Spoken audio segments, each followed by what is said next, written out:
Europe 1 sur Week-end, 19h50. Allez, on continue notre entretien avec Adrien Matou et également Elliot Maman. Nos discussions, cette fois autour de l'Arcom, qui a condamné la levée du blocage de la chaîne de Jean Portmanov sur la plateforme australienne Kik. C'est sur ce site de streaming que le Français âgé de 46 ans est mort en direct. La mise à disposition des autorités des enregistrements présents sur la chaîne ne peut justifier la levée du blocage pour l'ensemble du public. C'est ce qu'explique le gendarme du numérique. Un petit peu de mal à se faire entendre quand même, l'Arcom, non, Adrien Matou? Oui, c'est vrai. Alors après, l'Arcom n'a pas vocation à censurer et surveiller tout ce qui se passe sur Internet, parce qu'en fait, en réalité, j'ai suivi de près cette affaire qui m'a profondément choqué. Et en réalité, on parlera peut-être de la proposition de Gabriel Attal. Juste après. Ouais. C'est ma question d'après. Voilà, j'anticipe. Moi, je pense que les questions que pose cette affaire dépassent de loin le rôle de l'Arcom ou telle loi. C'est-à-dire qu'il y a quand même des centaines de milliers d'internautes qui, pendant des mois, ont non seulement apprécié le spectacle d'un pauvre homme qui se fait violenter et humilier en public, mais qui je rappelle, on peut mettre 4 €, voilà. Comme ça permet d'insulter la personne, qui se prennent des baffes. Exactement. Et compagnie. Donc ils n'ont pas seulement regardé ce spectacle absolument atroce, ils ont en plus donné de l'argent pour qu'il continue. Et donc ça, à mon avis, ça a des implications presque civilisationnelles, quoi, de se dire qu'il y a des centaines de milliers de gens qui apprécient ce spectacle et qui payent pour ce spectacle. Et on parle de plusieurs dizaines de milliers d'euros, donc je vous laisse voir à 4 € la baffe ou la vanne, l'injure, ça en fait. Le nombre de gens qui... Voilà. Une moyenne de 15 000 personnes qui regardaient et jusqu'à 75 000 par soir. 15 000 personnes, c'est dramatique. Voilà, c'est dramatique et encore une fois, on pourra avoir toutes les propositions de loi, on pourra chercher les responsables qui n'ont pas suffisamment enquêté, pas suffisamment interdit. La question de fond, c'est quand même qu'est-ce qui a conduit à ça? Qu'est-ce qui a conduit à ce que des dizaines de milliers de personnes apprécient de voir une personne en détresse et en vulnérabilité se faire humilier et violenter jusqu'à la mort pendant des mois? Elliot Maman, par rapport à l'Arcom, qui est normalement très à cheval sur une certaine idée, conception, pluralisme, par exemple, des partis politiques, ce qui est normal, hein, elle va chercher à pouvoir protéger chacun. Là, on peut penser qu'elle n'a pas forcément protégé ses concitoyens. Est-ce qu'il pourrait y avoir éventuellement une faute de l'Arcom? Mais ce qui est vrai, c'est que nos responsables politiques, qui aiment souvent à mettre en scène leur impuissance, sont parfois beaucoup plus prompts à instaurer une forme de régulation sur un sujet qui est très facile à maîtriser, puisque précisément, il est immédiatement visible, perceptible, et que surtout, ils permettent à ceux qui vont le réguler d'exprimer leurs vertus.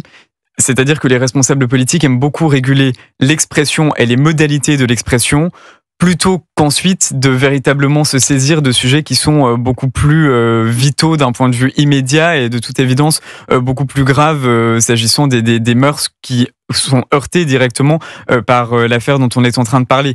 Et on a par exemple pu penser au cours du premier quinquennat d'Emmanuel Macron à la proposition de loi qui était portée par Laetitia Avia, qui précisément voulait essayer d'instaurer une espèce de vocabulaire de ce qui était plus ou moins convenable sur les réseaux sociaux et de ce qui ne l'était pas.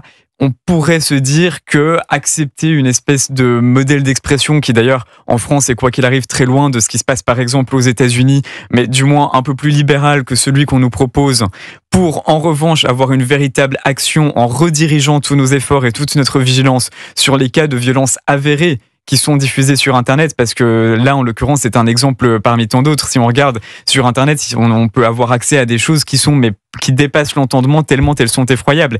Et c'est vrai qu'on peut regretter que pour combler leur impuissance à empêcher l'accès à des contenus de ce type-là, les responsables politiques préfèrent insister sur le fait qu'ils ont obtenu une victoire parce que soudainement l'emploi de tel ou tel mot a été empêché. C'est vrai que c'est un peu regrettable et ça donne l'impression d'une asymétrie qui n'est pas très bien dirigée. Avant de parler des propositions de Gabriel Attal, on parle là des consommateurs de ce spectacle-là en direct. Est-ce que quelque part, si j'arrive dans la rue et que je commence à payer quelqu'un pour aller insulter quelqu'un d'autre, je vais être condamné? Est-ce qu'il faudrait condamner ces dizaines de milliers de personnes qui se sont permis justement de payer pour obtenir une injure ou un gros mot envers cette personne qui est décédée par la suite en direct? Adrien Matou? Alors, je ne suis pas du tout spécialiste juridique, je ne sais pas dans quelle mesure c'est possible. Mais ça paraîtrait logique. Ça paraîtrait assez logique. Je pense qu'on peut retrouver potentiellement les adresses IP de ces personnes et les identifier. Parce que Internet, ce n'est plus ni moins que l'extension de la vraie vie, en fait. Alors c'est ça justement, on est au cœur du sujet, parce que au fond, ce que vous disiez, être dans la rue, payer quelqu'un pour en frapper un autre, ça paraît tellement plus difficile à conceptualiser, parce qu'il y a le mur du réel. On est dans la vraie vie, on est dans la rue.